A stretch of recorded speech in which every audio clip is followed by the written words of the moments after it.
જય શ્રી કૃષ્ણ. સ્વાગત છે તમારું પરભાબા કિચનમાં. તો આજ આપણે બનાવવાના છે ઘઉંના પાપડ. તો આપણે ખીસી મૂકી દઈએ.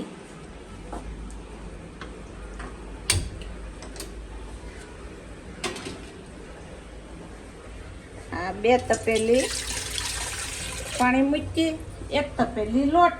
2 તપેલી પાણી, 1 તપેલી લોટ. ઓકે,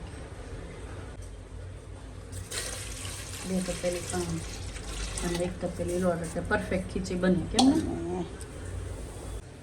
નાખી દઈએ નિમક. નિમક તો બા પાણી ચાખી લે, ખારું જેવું રાખવું એવી રીતે ખબર પડી જાય કે? હા, આમ અટકળે. અમને તો ગઢા માણસને તો ખબર પડી જાય. પણ અમારી જેવાને તો શીખવામાં તમારી જેવાને, હા, તમારી જેવાને એમ થાય. અમારી જેવાને અટકળે ખબર પડી જાય કે આપણે પાણી ચાખી લેવાનું. નોર્મલ થોડુંક વધારે ખારું લાગે ને એવું કરવાનું. બરાબર. આ પાપડનું મશીન છે. આ હાડી ભરવાની કોથળી કાપી લીધી છે. આમાં વચ્ચે પાપડમાં 2 સાઈડ કાગળ આવે ને વચ્ચે ગોળણ મૂકી દઈએ એટલે થઈ જાય. પાપડ થઈ જાય મસ્ત. ચોંટે નહીં, બરાબર ને? ચોંટે નહીં. હા હા, આમ કરીને આમ ખાલી નાખવાનો જ રહે આપણે. ઓકે.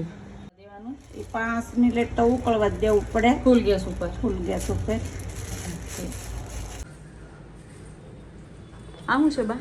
આ પાપડીઓ ખારો કહેવાય. આ 1 ચમચી નાખવાનો. અને પાપડનો ખારો ન હોય બા તો બોલો સોડા ખાર હોય ને આપણે ભૈજા ખાવાનો સોડા હોય એ આવે ને, 1 ચમચી ઈ નાખી દેવાનું. નાખતો જવાનો, બરાબર ને બા? ઝીણો છે રોટલીનો લોટ. રોટલીનો લોટ.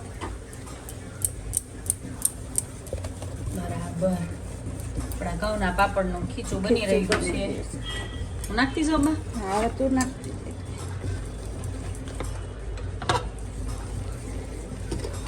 આમ લોટ થોડો થોડો કરીને જ નાખવાનો. હા, થોડો થોડો નાખવાનો, હલાવતું જવાનું હજળ. એટલે વાહ બા વાહ. ઘઉંના પાપડ મજા આવી જાય ખાવાની. હા, બહુ મસ્ત થાય. તમે બા બનાવતા ને પેલા? બહુ બનાવતા અમે તો.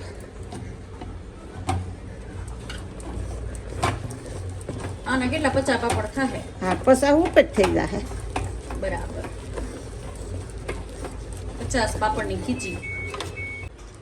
મશીન ઉપર કાગળ મૂકી દીધું, જરીક તેલ લગાડ્યું. એની ઉપર મૂકી દઈએ ગોળણો. ગોળણા ઉપર બીજું કાગળ મૂકી દેવાનું છે. બરાબર.